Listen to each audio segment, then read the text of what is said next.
नमस्कार मित्रों। तो आई हमारी आपकी आज फिर मुलाकात हो गई। जैसा कि मैं हमेशा ही कहता हूँ, जब तक परमात्मा की परमेश्वर की मर्जी है, हमारा आपका इस सिलसिला चलता ही रहेगा। तो आज बात करूंगा मैं आपकी कुंडली में गुरु और शनि की। ये दोनों ग्रह बहुत विशेष होते हैं कुंडली में। एक बहुत सुख का कारक पकड़ा जाता है, बहुत आशाओं का, उम्मीदों का, ऑक्सीजन का कारक है। दूसरा दुख, उदासीनता और कार्बन डाइऑक्साइड और जमीन की नीचों का कारक। और ये प्राणवायु का भी कारक है। ऑक्सीजन बोल दिया तो प्राणवायु, गुरु। तो अब ये कुंडली में रहते तो हैं और दोनों बिल्कुल विपरीत दिशा के स्वामी।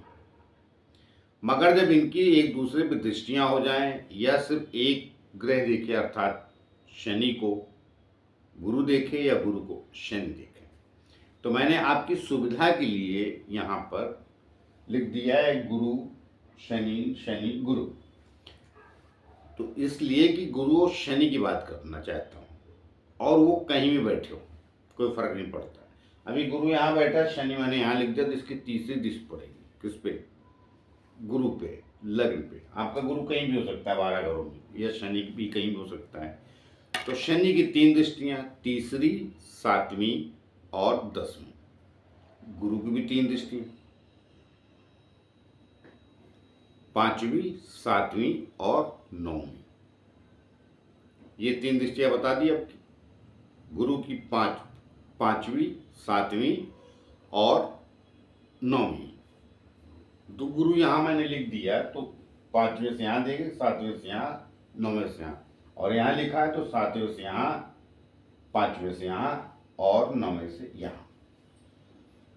और शनि मैंने यहाँ लिख दिया, यहाँ लिखा है तो तीसरे से यहाँ, 7वें से यहाँ और 10वें से यहाँ। यहाँ लिखा है तो 7वें से यहाँ और तीसरे से यहाँ और 10वें से यहाँ। तो ये 3 दृष्टियाँ। तो अब बात गुरु और शनि की मैं कर क्यों रहा हूँ, तो देखिए दोनों के दृष्टि में और युति में। अब गुरु यही लिख गया, मान लीजिए शनि, चलिए जगह और लिख देता हूँ।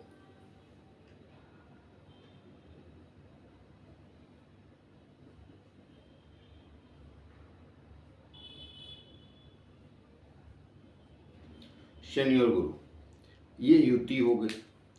तो मैं बात दोनों की करूंगा आज।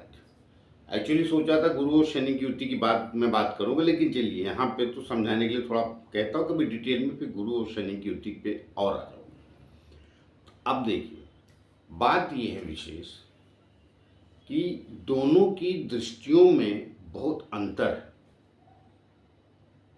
और कुंडलियों में, अब किसी कुंडली में शनि योग कारक है या गुरु योग कारक है या शनि योग कारक किसी कुंडली में, वो सब भूल जाइए। आज मैं सीधी दृष्टि की बात कर रहा हूँ, जो मैं कहता हूँ प्रैक्टिकल बात करता हूँ। बहुत सारे लोग राजयोग देखते रहते हैं, वो भी सच जानते हैं, मगर कई बार वीडियो बनाने के चक्कर में वो इधर उधर। ठीक है, मैं तो कहता हूँ किसी वीडियो को दोहराव भी हो जाए तो कोई प्रॉब्लम नहीं, कम से कम झूठ से बचे जाते हैं। तो भाई, तो मैंने आज गुरु शनि की युति और दृष्टि बात कर रहा हूँ। तो आगे बढ़ूँ उसके पहले एक छोटी सी प्रार्थना और भी करता हूँ कि जिन लोगों ने हमारा चैनल सब्सक्राइब नहीं किया, कृपया कर लीजिए। उससे हमें बल और शक्ति मिलती है, जो आप लोगों के द्वारा ही आती है। तो ऐसी बात करते हैं। देखिए, गुरु की दृष्टि अमृत मानी जाती है और शनि की विष में। शनि जहाँ देखता है वहाँ हानि अवश्य पहुँचाता है, और गुरु जहाँ देखता है वहाँ वृद्धि अवश्य पहुँचाता है। बेसिक नियम। और मैंने कई बार अपने वीडियो में बोला है, लोगों को अगर कुंडली सही ढंग से झांकनी है तो बेसिक कभी नहीं भूलना चाहिए। बेसिक नहीं बदलता है, बगैर बीज बोए कोई भी पेड़ पैदा होगा नहीं दुनिया में।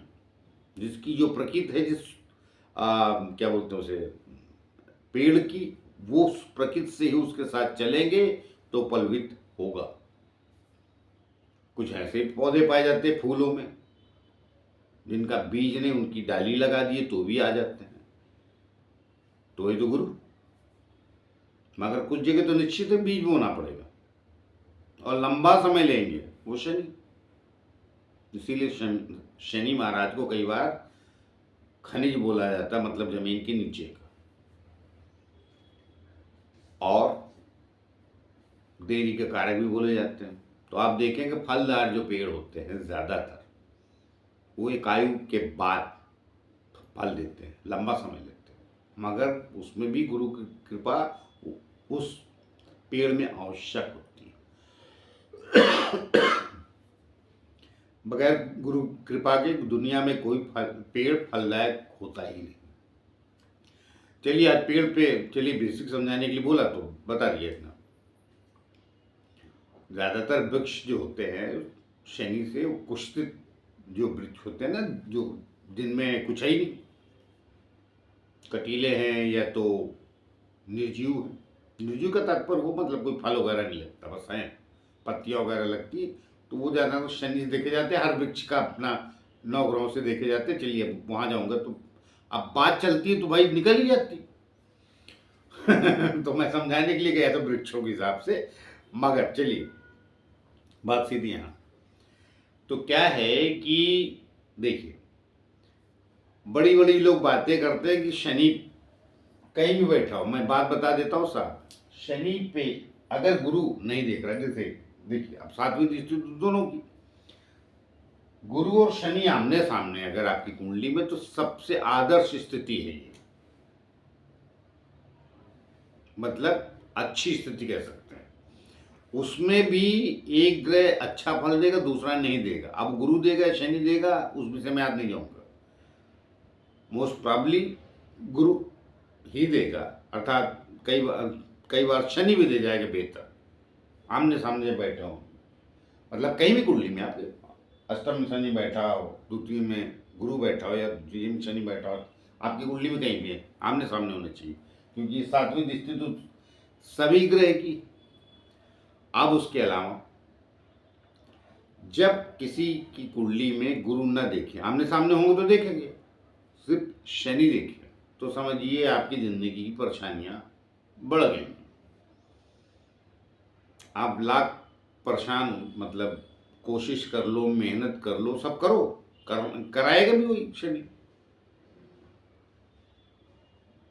एफर्ट कर लो, सब कुछ कर लो, मगर उसके परिणाम उतने नहीं देंगे। क्योंकि आपने ये भी सुना होगा कि शनि दुखियों का, दासों का, मजदूरों का कारक है। तो क्या वो परिश्रम नहीं करते? क्या उतना परिणाम मिलता है? देखिए ये बात है कड़वी लेकिन सत्य। अगर आपको सही रूप से कुंडली का अध्ययन करना है, कुंडली जाननी है, कुंडली के विषय में समझना है, तो आपको सत्यता स्वीकार करनी ही पड़ेगी। अब उसमें क्या होगा, बाकी कुछ ग्रह अच्छे हैं तो आप मजदूरी नहीं कर रहे, मगर तो आप लेबोरियस हैं, आप जितनी मेहनत कर रहे हो उसके परिणाम नहीं हाथ आ रहे हैं। टोटल कहने का मतलब मजदूरी से वो नहीं कि मजदूरी बन जाता है आदमी। मेरा कहने मतलब जितने आदमी एफर्ट करता है, जितना परिश्रम करता है, उसका रिजल्ट नहीं आता है उतना। अर्थात आदमी लेबोरियस ज़्यादा हो जाता है, आप सरल भाषा में कहूँ कड़ा, बहुत मेहनती हो जाता है, कड़ी मेहनत करता है, मगर रिजल्ट नहीं आता उतना जितनी की वो अपेक्षा करता है। 100 रुपए की मेहनत करेगा तो पक्का समझ लीजिए उसमें 20 गायब है, 80 ही मिलेंगे। और अगर कहीं लग्नेश वगैरह भी खराब है, चलिए भी क्लियर कर देता हूँ, और कहीं लग्नेश वगैरह भी खराब है तो समझिए 60 ही मिलेंगे। और फिर उसके बाद क्या होगा, आपको गुस्सा आएगा, ना भी आए तो मन खिन्न रहेगा, भन्नाए और झुंझलाहट और जीवन शैली में विषाक्त आ जाता है, जिसको कहते हैं जहर सा घुला हुआ। तो कई बार वो आदमी कुंडली थोड़ी ठीक है तो सही है, लेकिन मैं जिंदगी मर्म सच्चाई बता देता हूँ। कई बार ऐसा व्यक्ति गुस्सा कहीं का और निकालता कहीं, गुस्सा कंपनी से, गुस्सा व्यापार में, और आगे घर पे निकाल दीजिए। नहीं करना चाहिए।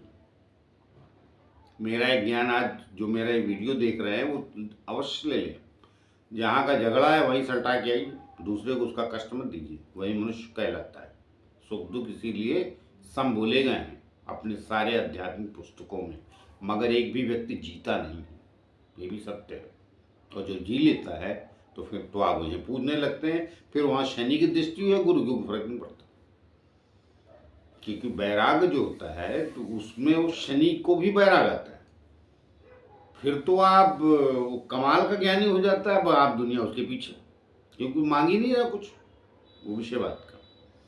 मगर ये भी विषय है, वो कुलियाँ ऐसी भी है रहती, तो ऐसे लोग हैं भी कुछ, लेकिन उसमें एक आध दो ग्रह और भी देखने पड़ते हैं कि शुक्र भी पीड़ित होना चाहिए। अगर शुक्र नहीं है तो फिर वो दुनिया संसार सब बहुत कुछ मानता है। तो आज देखिए बात चलती है तो विषय वस्तु निकल जाती है, लेकिन वो भी मैं ज्ञान की बात करूँ। लेकिन अगर गुरु, अब यहाँ 10वां बैठा है, गुरु 10वीं दृष्टि नहीं होती, यहाँ से अगर शनि यहाँ बैठा आपका तो 9वीं दृष्टि होती। तो कहने का मेरा मतलब है कि अगर आमने सामने बैठे हैं गुरु और शनि, सप्तम दृष्टि आदर्श स्थिति, गुरु को शनि देख रहा है, खराब स्थिति, अच्छी नहीं कह सकते, आयु बहुत खाता है तरक्की देने में, यूँ समझ लीजिए। ऐसा नहीं कह रहा हूँ खत्म हो जाएगी सब, ऐसा कुछ नहीं।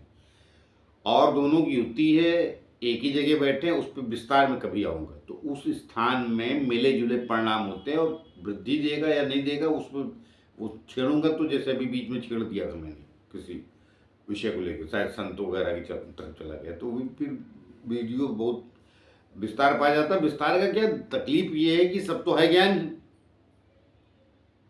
बात करते तो मुझे लगता है कह दूं। तो चलिए विषय वस्तु पे रहते हैं। मगर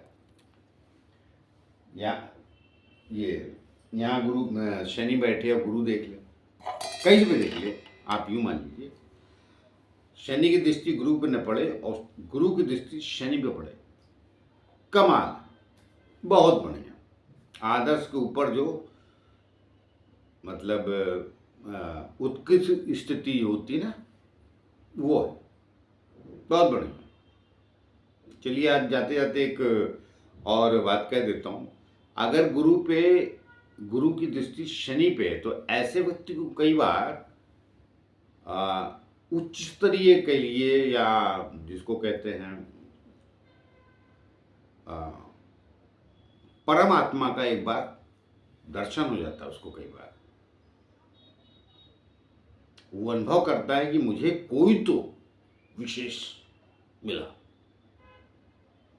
तो शायद मैं अपने शब्दों को पूरे ढंग से नहीं कह रहा हूँ, लेकिन परमात्मा समझ लिए, या महात्मा का दर्शन हो जाता है, या मुलाकात हो जाती है दिव्य आत्मा। चलिए निकल गया मुझे, कई बार दिव्य आत्मा का दर्शन हो जाता है, भले वो कुछ सेकंडों का हो, कुछ मिनटों का हो, घंटों का तो रहते हैं दिव्य आत्मा का दर्शन। मगर वो जब गुरु पे शनि पे गुरु की दृष्टि होती तो ऐसा होता है। चलिए आज पता है कहाँ से दिमाग में बात आ गई तो कहीं। तो ये मैंने गुरु और शनि की स्थितियों को समझाया आपके। तो चलिए अब उस पर और जाऊंगा कि दिव्य आत्माओं को और ये सब किसी और वीडियो में रहता सब ग्रहों से, वो काल खंड आता है हमेशा। एक न साधु का, न संत का, न देव का, न पुरुष का,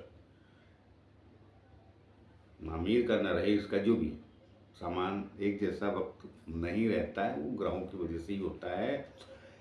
चलिए इसीलिए हमारे भगवान जो कहलाए जाते हैं, जिनको हम पूछते हैं भगवान राम कृष्ण, उनका भी एक जैसा वक्त नहीं रहा।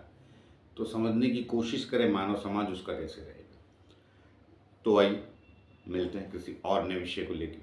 तब तक के लिए आगे दिए जाते जाते फिर से प्रार्थना है कि जिन लोग हमारे चैनल सब्सक्राइब नहीं किए कृपया कर लीजिए। उससे हमें बल और शक्ति प्राप्त होती है जो आप लोगों के द्वारा आती है। तो मिलते हैं, नमस्कार।